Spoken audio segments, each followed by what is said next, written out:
Hello les amis, bienvenue. Nous voici pour la leçon du jour. Nous sommes déjà le dimanche dans cette 12e semaine. Aujourd'hui, nous allons parler de sanctuaire, d'adoration, de bénir Dieu, d'être une bénédiction, de recevoir une bénédiction de la part de Dieu aussi. Je voudrais t'inviter à prier et à te préparer pour recevoir le message d'aujourd'hui. Je pense qu'il est très important. Ça m'a touché d'étudier, de le préparer pour partager avec toi aujourd'hui. Et je suis sûr que Dieu a un message. Je voudrais te rappeler de faire partie de notre communauté sur WhatsApp, de partager cette vidéo avec d'autres amis, mettre sur les groupes de WhatsApp de la famille, de l'Église, pour que plus de personnes puissent connaître la parole de Dieu au travers la leçon de l'école du sabbat. Et surtout peut-être ceux qui sont découragés, qui ne sont plus engagés, que tu t'es un petit peu rappelé, souvenu de cette personne cette semaine. Partage la vidéo, peut-être c'est pour elle le message d'aujourd'hui. Il est question aujourd'hui, élevez vos mains vers le sanctuaire. Psaume 134, donc c'est un psaume assez court, nous allons lire ensemble. Cantique de degrés. Voici, bénissez l'Éternel, vous tous, serviteurs de l'Éternel, que vous tenez dans la maison de l'Éternel pendant les nuits. Élevez vos mains vers le sanctuaire et bénissez l'Éternel. On a parlé déjà de cette notion de bénir l'Éternel, non? Que l'Éternel te bénisse de Sion, lui qui a fait les cieux et la terre. Donc, il est question de serviteurs qui sont dans la maison de l'Éternel, qui sont là régulièrement, qui vont bénir Dieu et qui vont, à leur tour, être bénis par lui. Alors, quels sont les enseignements que nous pouvons retirer de cette expérience de ce psaume 134? La première chose que je voudrais donc mentionner, je sais que nous avions déjà effleuré cette question, je me répète un petit peu, mais c'est important. Nous pouvons bénir Dieu. Je vous ai parlé aussi de l'importance de bénir les personnes qui sont autour de toi, de souhaiter que Dieu puisse la protéger. Tu désires qu'un cadeau du ciel, un cadeau spirituel puisse être déposé sur cette personne. Ok? C'est plus ou moins la notion de la bénédiction. Donc, nous bénissons Dieu à travers notre fidélité.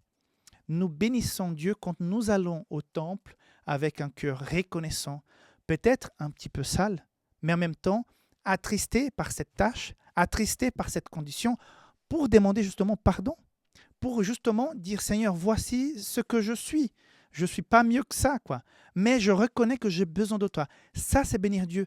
Voilà, mes enfants se rapprochent de moi. C'est vrai, ils sont un peu entachés. Ils ne sont pas très jolis, mais ils sont quand même là.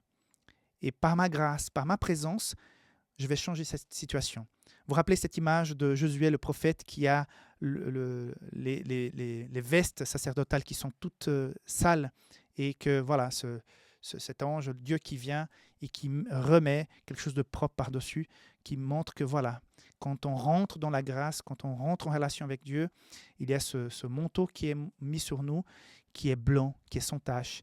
Et c'est cette adoration-là que Dieu cherche. Des gens qui ne sont pas parfaits, mais qui cherchent la rédemption, qui cherchent cette réconciliation avec Dieu. Donc, c'est un point qui est très important. Oui, il y a cette question très importante d'être un serviteur, des adorateurs serviteurs.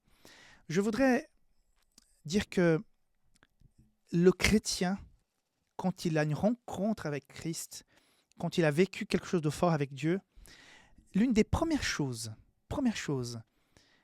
qui vont apparaître après sa conversion, c'est le désir sincère d'être bon et surtout d'exprimer cette bonté par l'aide envers le prochain. C'est-à-dire que être chrétien et être égoïste et paresseux, entre guillemets, vis-à-vis des autres, c'est un peu incompatible.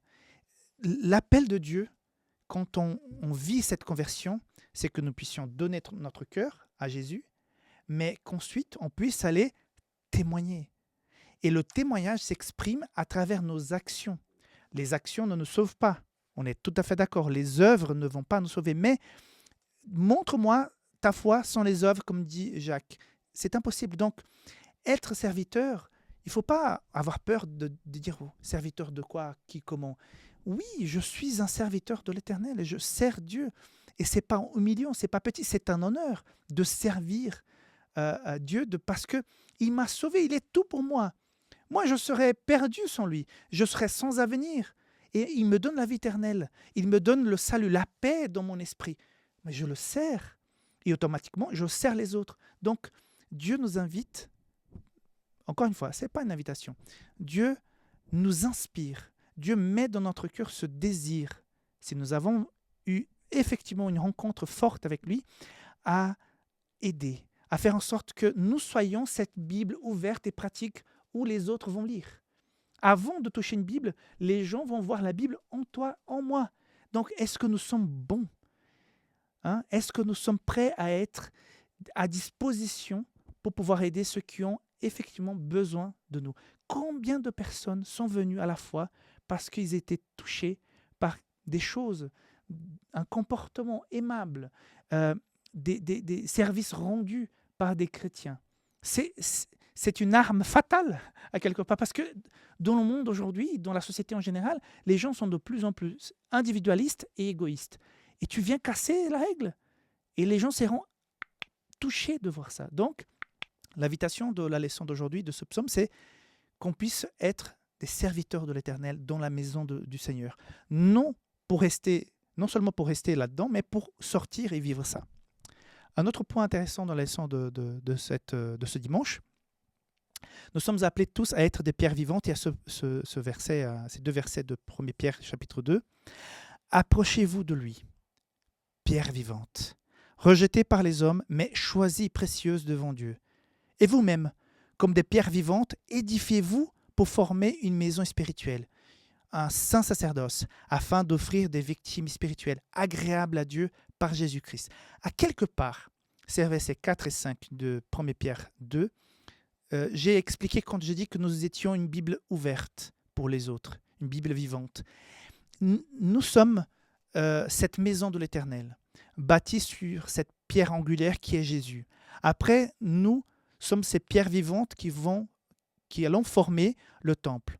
Donc non seulement le temple, lieu de rencontre, mais un temple spirituel. Chaque membre de l'Église a une pierre d'un temple spirituel et à chaque fois que nous rencontrons quelqu'un, elle est en face à l'autel du Seigneur, au temple, parce que nous sommes des pierres qui appartenons à ce temple spirituel. J'allais dire virtuel, non, mais spirituel.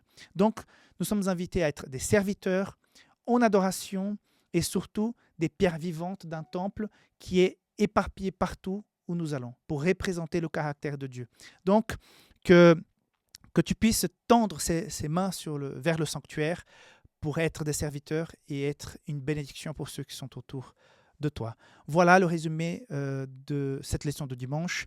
Que Dieu te bénisse, que tu puisses partir aujourd'hui inspiré, encouragé. Tu es une pierre vivante, tu vas être victorieux parce que si tu marches avec Dieu, il va t'aider, il va te faire en sorte de t'accompagner dans des moments difficiles, dans des décisions compliquées, parce que voilà, notre Dieu est un Dieu pratique. Que Dieu te garde, on se voit demain. Bye bye.